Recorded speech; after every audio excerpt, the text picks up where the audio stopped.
Good morning, students. Today I am going to discuss the power of a lens. And first, we will know about the power of a lens. What is power of a lens?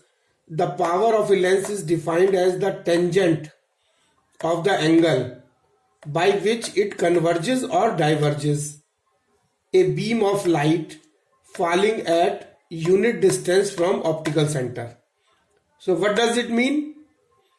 Suppose this is a convex lens and this is a principal axis and a ray is falling, a ray is coming parallel to the principal axis. This ray is coming parallel to the principal axis. So if it is since it is a convex lens, it will converge the incident ray after refraction, and if it is a concave lens, it will diverge the incoming incident ray after refraction. So now since it is a convex lens, we have taken the example of convex lens. So the parallel rays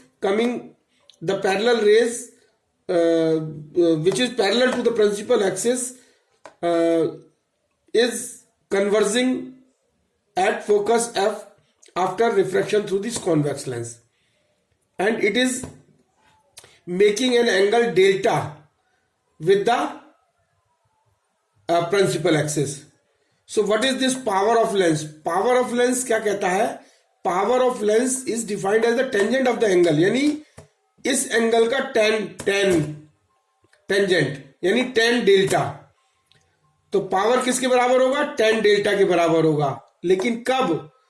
तब बराबर होगा by which it converges or diverges a beam of light, कि ये lens जो है वो converge करेगा या डाइवर्ज करेगा एज पर द कॉन्वेक्स और concave. A beam of light, वो बीम ऑफ लाइट जो फॉल कर रही है unit distance from the optical centre, यानी ये जो एच है ना, ओ से लेकर के या एम तक की डिस्टेंस, अगर ये 1 है, यूनिट है, तो ये लेंस जितना कन्वर्ज करेगा या डाइवर्ज करेगा, उसका जो टेन थीटा होगा या टेन डेल्टा होगा, that will be the power of A lens. So power of a lens P is equal to, so we can say that power of lens P is equal to tan delta. Delta is this angle is delta. This is diverging lens, this is diverging ray, and this refracted ray or diverging ray is making an angle delta with the principal axis. So tan delta, and tan delta is equal to perpendicular upon base. So perpendicular is h. So this is h, or base is this focal length f. So this is h upon f. So this is the power of lens. And now if h is equal to 1, if h is equal to 1 meter, then P is equal to tan delta is equal to 1 upon F. So where h is the distance between the point of incidence of incident ray and optical center. तो h क्या है? h is the distance between the point of incidence of incident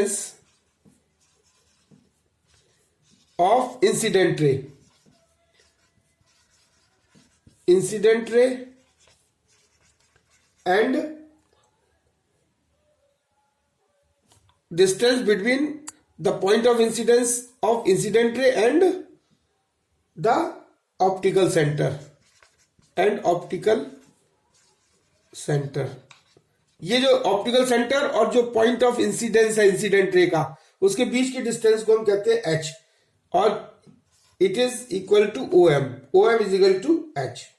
now thus the power of a lens may also be defined as the reciprocal of the, so power of lens may also be defined as the reciprocal of the focal length, and this f is in meter. The unit of power is diopter. The unit of power मतलब SI unit. SI unit of power is diopter, dioptre, diopter, and this f is in meter, f is in meter, f in meter. So the one diopter, what is the definition of one diopter? One diopter. So what is the definition of one diopter? So one diopter is the power of a lens whose principal focal length is 1 meter. So one diopter is the power of a lens, कौन सा lens whose focal length is 1 meter.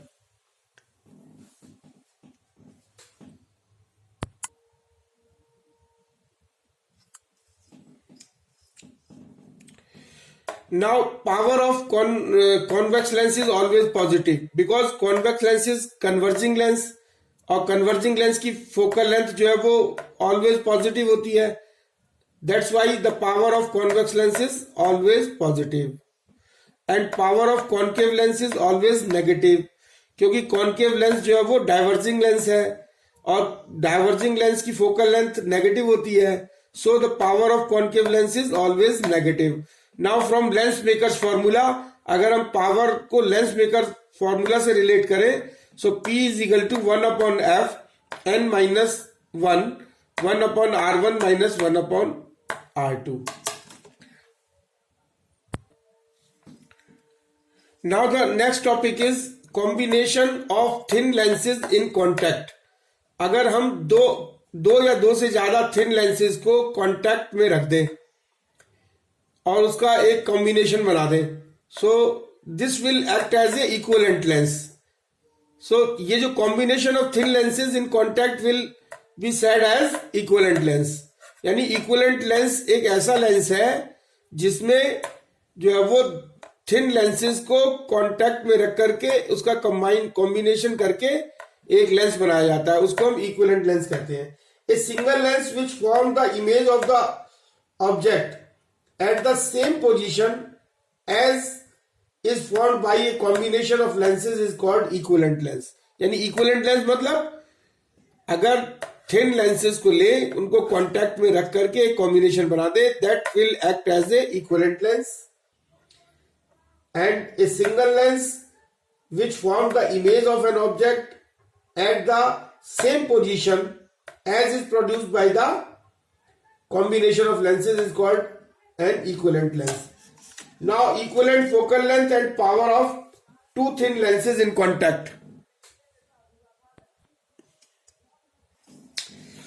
Now the topic is equivalent focal length and power of two thin lenses in contact.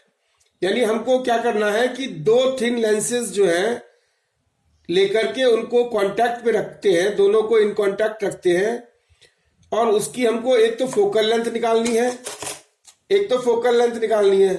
और equivalent focal length and equivalent power निकालनी है. Equivalent means resultant या net. अगर दो lenses को, thin lenses को एक साथ कांटेक्ट में रख दें तो उसकी फोकल लेंथ और पावर ये हम कैसे निकालेंगे? Now we will discuss about that. So now there are two lenses L1 and L2 as shown in figure. L1 is this lens, L2 is this lens, and these are the two thin lenses in contact. और दोनों को contact में रखा गया है. इसकी focal length f1 है और इसकी focal length जो है वो f2 है.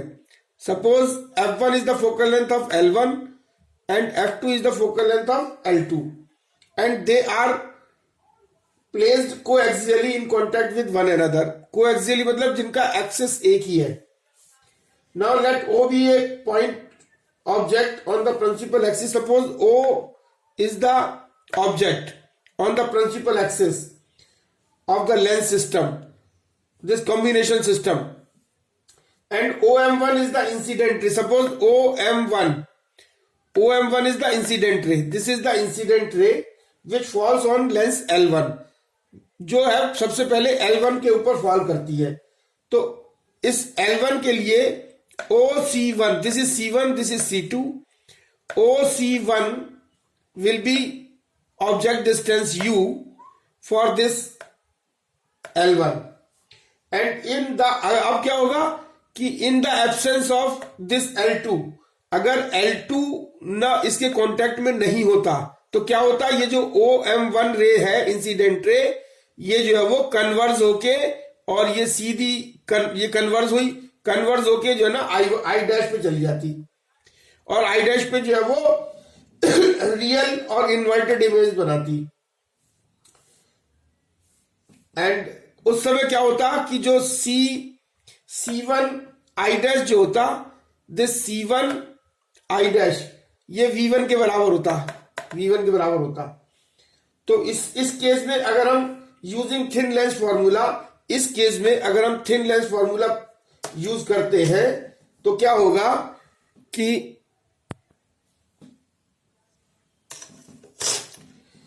Now applying this thin lens formula क्या है, 1 upon f is equal to 1 upon v minus 1 upon u. तो इस केस में अगर थिन लेंस फॉर्मूला हम अप्लाई करें तो 1 अपॉन एफ मीन्स L1 के लिए बात हो रही है तो 1 अपॉन F1 आ जाएगा यहाँ, और is equal to 1 upon v dash क्योंकि L1 जो है वो इमेज, अगर ये L2 ना होता तो इमेज आई डैश पे बनाता, तो 1 upon v dash minus 1 upon you.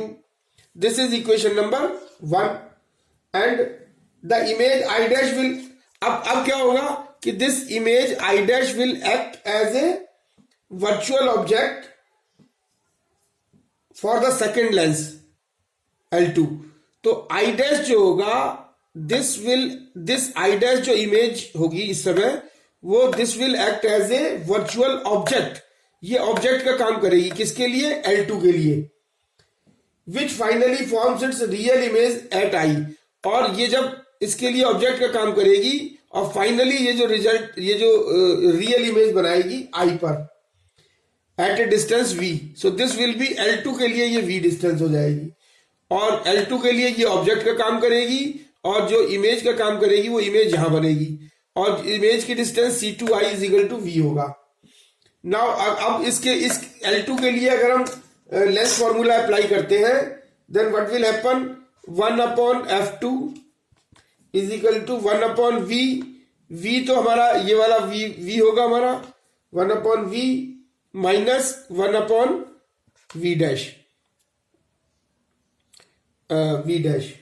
so this will be equation number 2।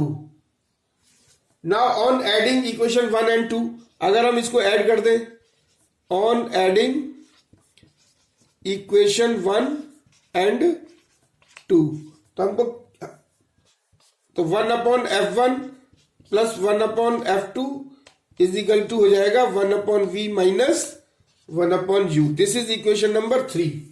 Now for combination of thin lenses in contact, if f is the equivalent focal length, अगर इसकी जो total की जो focal length अगर f है तो then what will happen, 1 upon f is equal to 1 upon v minus 1 upon u। This is equation number 4। अब equation number 3 and 4 को कंपेयर करें, अगर हम 3 और 4 को दोनों को कंपेयर करें तो क्या हो जाएगा कि 1 upon f is equal to हो जाएगा 1 upon F1 plus 1 upon F2 और we know that P is equal to होता है P is equal to 1 upon F। So this will give P is equal to P1 plus P2। So this will be the combination of combined power of the two thin lenses in contact। now if there are n lenses then what will happen,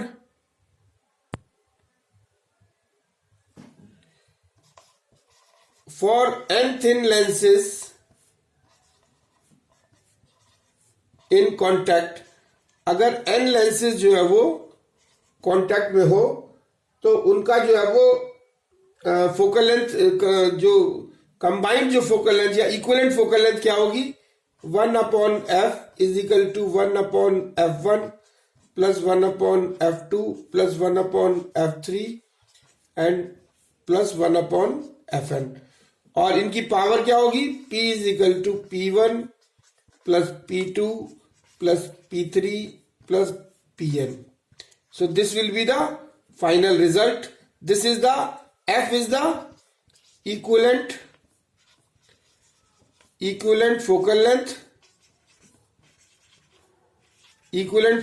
of the combination, and P is the equivalent power of the combination.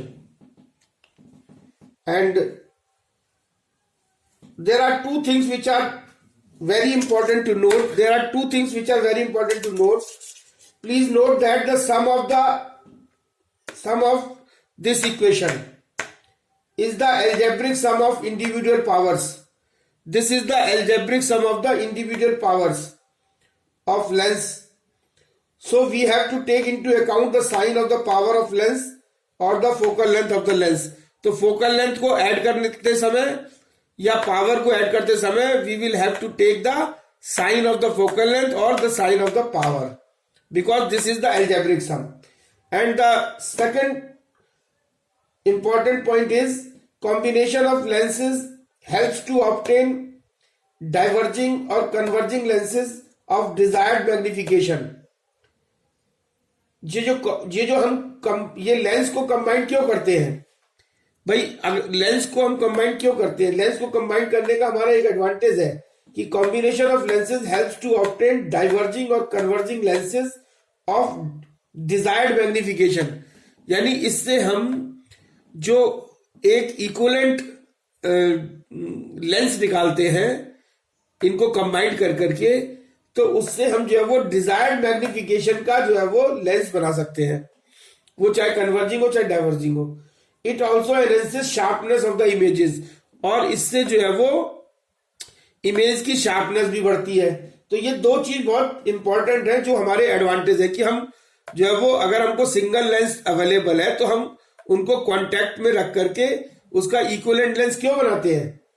तो पहला reason है कि इसमें एक तो sharp images बनती है और दूसरा हम डिजायर्ड मैग्निफिकेशन का लेंस जो है वो बना सकते हैं. And it also enhances sharpness of the images, since the images formed by the first lens becomes the object for the second lens. So P is equal to 1 upon F implies that the total magnification M of the combination is a product of magnifications M1, M2, M3 of the individual lenses. So M is equal to M1 into M2 into M3. तो total जो magnification आएगा, total magnification of the combination lens or the equivalent lens will be equal to M1 into M2 into M3 into M4. So these three equations are very important. तो magnification भी ज्यादा हो जाएगा हमारा. So this is all about the topic. Thank you very much.